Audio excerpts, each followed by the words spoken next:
সবাই মিলে চলে গিয়েছিলাম বিমান বাহিনী জাদুঘর ঘুরতে। হ্যালো এভরিওয়ান, আসসালামু আলাইকুম। আশা করি সবাই ভালো আছেন। আলহামদুলিল্লাহ আমিও ভীষণ ভালো আছি মহান আল্লাহর অশেষ রহমতে। আমি, খালামণি, আঙ্কেল, আমার খালাতো বোন আর আমার হাজবেন্ড মিলে চলে গিয়েছিলাম বিমান বাহিনী জাদুঘরে। অনেকদিন ধরে যাওয়ার ইচ্ছে ছিল কিন্তু সময় হয়ে উঠতেছিল না, এই জন্য আর যাইতে পারিনি। আগে থেকে আইডিয়া করতেছি, বলতেছি যে চলেন যাই, ঘুরে আসি, কিন্তু কোনোভাবেই সময় ম্যানেজ করতে পারতেছিলাম না। যেহেতু আমরা বিকেল টাইমটাতে আসছিলাম, এই জন্য লোকজনের সমাগমও ছিল একটু বেশিই পরিমাণ।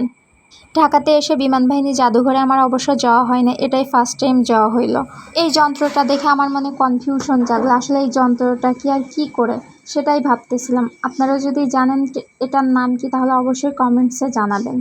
যাই হোক, সবাই মিলে একসাথে ঢুকছি তো এক একজন এক এক দিকে চলে গেছে, কেউই এক জায়গায় নির্দিষ্টভাবে দাঁড়িয়ে নাই। আমিও ওদের পিছন পিছন হাঁটা শুরু করলাম, কারণ আমাকে রেখে সবাই চলে গেছে, আমি সবার পিছনে পড়ছি। হাঁটতে হাঁটতে সামনের দিকে যখন যাচ্ছিলাম একটা দৃশ্য দেখে অনেক হাসি পাচ্ছিল। এই বাবুটাই খরগোশটাকে না নিয়ে যাবে না, ও খরগোশ নিয়েই ওখান থেকে যাবে, তা না হলে ওখান থেকে ছোট বাচ্চারা এইসব প্রাণী দেখলে বেশি এক্সাইটেডই হয়ে পড়ে। কিন্তু আমার খালাতো বোন খরগোশের কাছে কোনোভাবেই যাইতে চাচ্ছে না। আমরা যতই খরগোশের কাছে দিচ্ছি না কেন, ও কোনোভাবেই যাবে না, ওখান থেকে দূরে চলে যাবে। ও ভয় পাচ্ছিল খরগোশ দেখে। রাস্তার দুই পাশ দিয়ে ফুল গাছগুলো ভীষণ ভালো লাগছিল। আর এখানে একটা নোটিশও টানানো হচ্ছে, দেখলাম যে একটা ফুল ছিঁড়লে 200 টাকা জরিমানা। এটা দেখার পর আমি ভাবলাম একটু ফুলের গায়ে টাচ করে দেখি যে আসলে একটা ফুল ছিঁড়লে কীভাবে 200 টাকা জরিমানা। এই ফুলটা এমনিও পড়তে পারে। আমি ফুলগুলো ভালোভাবে নেড়ে চেড়ে সামনের দিকে হাঁটতে শুরু করলাম। আর আমার খালাতো বোনের দুষ্টামি তো অন্যরকম, ও ফুল ছিঁড়বেই আর যেইখানে পারতিছে সেইখানে দৌড়াদৌড়ি করে বেড়াচ্ছে। ওই এখন কার কাছে যাবে, কাকে ধরবে, সেরকম একটা অবস্থানের মধ্যে আছে। ও কোনো কিছু চিন্তা করে খুঁজে পাচ্ছে না যে আসলেই কি করবে। যেহেতু আমরা সবাই একসাথে আসছি, সেহেতু এখানে খাবো, ঘুরবো, ফিরবো, এজন্য একটু আগেই বের হয়েছিলাম। আর এইখানে রেস্টুরেন্টগুলো অনেক সুন্দর ছিল, কিন্তু খাবারের প্রাইসটা একটু বেশিই ছিল। এইখানে অনেকে এসে খাওয়া দাওয়া করতেছে, আবার অনেকে করতেছে না খাবারের প্রাইসটা দেখে। আর আমরা যেহেতু বাইরে খাবো, সেহেতু আমরা খাবারের ওইদিকে আর যাইও নাই। বিমান বাহিনী জাদুঘরটা আসলে অনেক বড়, চারপাশের রাস্তাগুলো অনেক সুন্দর। এত কাছ থেকে হেলিকপ্টারগুলো দেখতেছি তো এই জন্য একটু বেশি এক্সাইটেড লাগতেছিল। আসলে এত কাছ থেকে কখনো হেলিকপ্টার দেখা হয় নাই। এখানে এসে হাজার হাজার হেলিকপ্টার দেখে তো আশ্চর্য হয়ে গেছে যে এগুলা কোনো কাজেই লাগে না। আমার খালাতো বোন তো হেলিকপ্টারের মাথার উপর উঠে গেছে, ও তো সেই এক্সাইটেড, ওইখানে উঠে আর কোনো নড়াচড়া নেই। আমি আবার বলছি যে এখানে উঠে নড়াচড়া করলে তুমি পড়ে যাবে, এই জন্য কোনোভাবেই নড়াচড়া করতেছে। এই প্রথম এত কাছ থেকে হেলিকপ্টার দেখলাম। আসলে তো কখনো এরকমভাবে শুয়ে হেলিকপ্টার দেখা হয়নি, সবসময় আকাশ দিয়ে গেছে এবং নিচ থেকে আমরা তাকিয়ে তাকিয়ে দেখেছি ওই যে হেলিকপ্টার যাচ্ছে কিংবা প্লেন যাচ্ছে। এত কাছ থেকে দেখে খুব ভালো লাগছে। আমার খালাতো বোন তো সেই রকম আনন্দ করতেছিল তখন।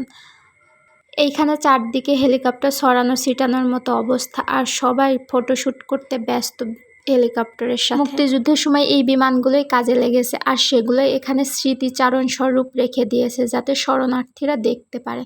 বিমানগুলো এত বড় বড়, ভাবতেই পারিনি যে এত বড় বড় বিমান হয়।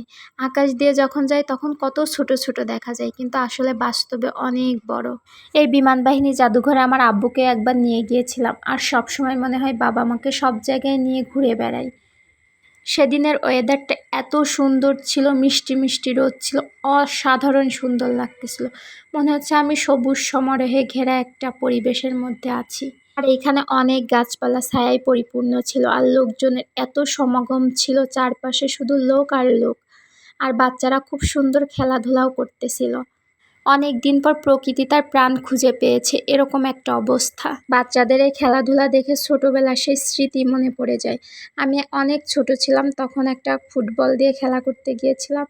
খেলা করতে গিয়ে আমার পায়ে এত জোরে লাগছিল, তারপরে আর কখনো ফুটবল খেলা হয় নাই। আর খেলাধুলা করার জন্য বড় স্পেস লাগে, বড় স্পেস না হলে খেলাধুলা করা যায় না। এইখানে এসে আমার একটা জিনিস খুব মনে হচ্ছিল যে বিমানের এত কাছে এসেও বিমানে উঠতে পারলাম না, একটা আফসোস থেকে গেল। তবে এইখানে দেখার মতো অনেক কিছুই আছে, মনোযোগ দিয়ে দেখতে হবে। আর সময় কাটানোর জন্য খুব ভালো এবং দারুণ একটা স্পেস। এইখানকার সব থেকে বড় বিমান এই বলাকা বিমান, আর অনেক ইতিহাসেরও সাক্ষী এই বিমানটা। আর এই বিমানটা মহামান্য রাষ্ট্রপতি ও মাননীয় প্রধানমন্ত্রীর বিমান হিসেবে ব্যবহৃত হতো। তাহলে কত দামি একটা বিমান, এটা চিন্তা করার বিষয়। আর এই বিমানটার ভেতরে সবাই টিকিট কেটে কেটে ভেতরটা ভালোভাবে দেখে আসতেছে যে আসলে বিমানের ভেতরে কি কি আছে। আর এখানে গিয়ে আমার অনেক কিছু মনে হচ্ছিল যে আমার অজানা কত কিছু আছে, কত জায়গা আছে ঘোরার, এখনো তো কিছুই দেখা হয় নাই। ছোট্ট একটা জীবন, আর এই জীবন আমরা ভালো থাকতেও পারি, ভালো ঘুরতেও পারি, শুধু একটু চেষ্টা চাইলেই পারি। আকাশটা এত সুন্দর ছিল যে আকাশের দিকে মনে হচ্ছে তাকানো যাচ্ছে না, মেঘগুলো কেমন দৌড়ে বেড়াচ্ছে। এই জিনিসটার নাম কি আমি জানি না, যদি আপনাদের কারো জানা থাকে অবশ্যই কমেন্টসে জানাবেন। আমার ভিডিওটা ভালো লেগে থাকলে অবশ্যই লাইক কমেন্ট করতে ভুলবেন না যেন। বাংলাদেশ বিমান বাহিনী জাদুঘরের সব থেকে আকর্ষণীয় জায়গা কোনটা জানেন? সব থেকে বেশি আকর্ষণীয় জায়গা হলো এইটা।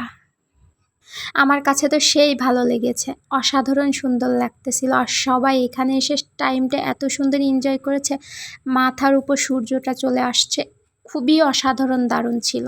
যে যেখান থেকে আমার ভিডিওটা দেখছেন সবাইকে অসংখ্য ধন্যবাদ, আর সবাই ভালো থাকবেন আর আমার জন্য দোয়া করবেন। আল্লাহ হাফেজ।